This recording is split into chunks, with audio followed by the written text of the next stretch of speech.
नमस्कार, मी स्नेहा घाडी मालवणी रेसिपी कट्टामध्ये मी तुमचं स्वागत करते।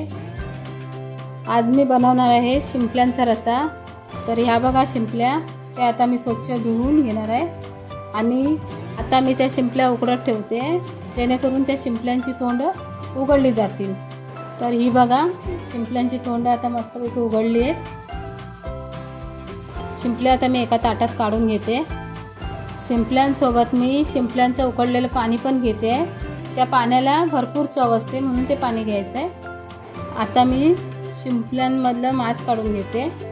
मोठ्या शिंपल्यांची एक एक बाजू मी ठेवून घेतली आहे।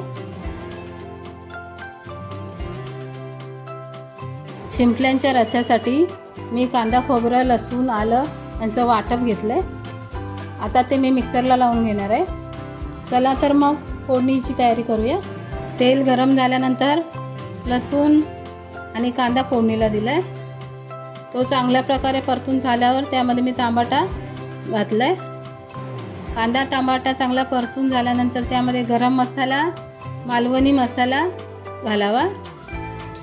मसाला तुम्ही तुमच्या तिखटानुसार टाकू शकता। तो चांगला परतून घ्यावा। आता मी फोडणीमध्ये बटाटे टाकते, कारण बटाट्याने थोडी शिंपल्यांच्या रस्स्याला चव वेगळी येते म्हणून बटाटे टाकायचे। बटाटे मी 5 मिनिटं उकडत ठेवते। आता मी पाणी टाकून बटाटे उकडून घेणार आहे 5 मिनिटं।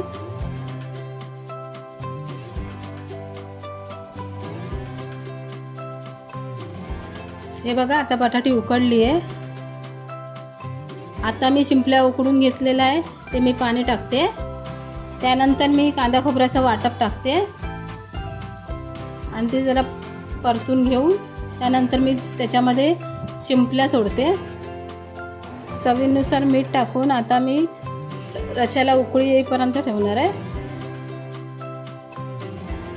कोकम टाकल्यानंतर मी 5 मिनिटं जरा रस्सा उकळत ठेवलाय। आता मी गॅस बंद करते। चला तर मग बघूया शिंपल्यांचा रस्सा कसा तयार झाला आहे तो। तर आपण पाहू शकता किती मस्त शिंपल्यांचा रस्सा तयार झाला आहे तो। हा शिंपल्यांचा रस्सा तुम्ही भाकरी बरोबर, चपाती बरोबर किंवा भाताबरोबर पण खाऊ शकता।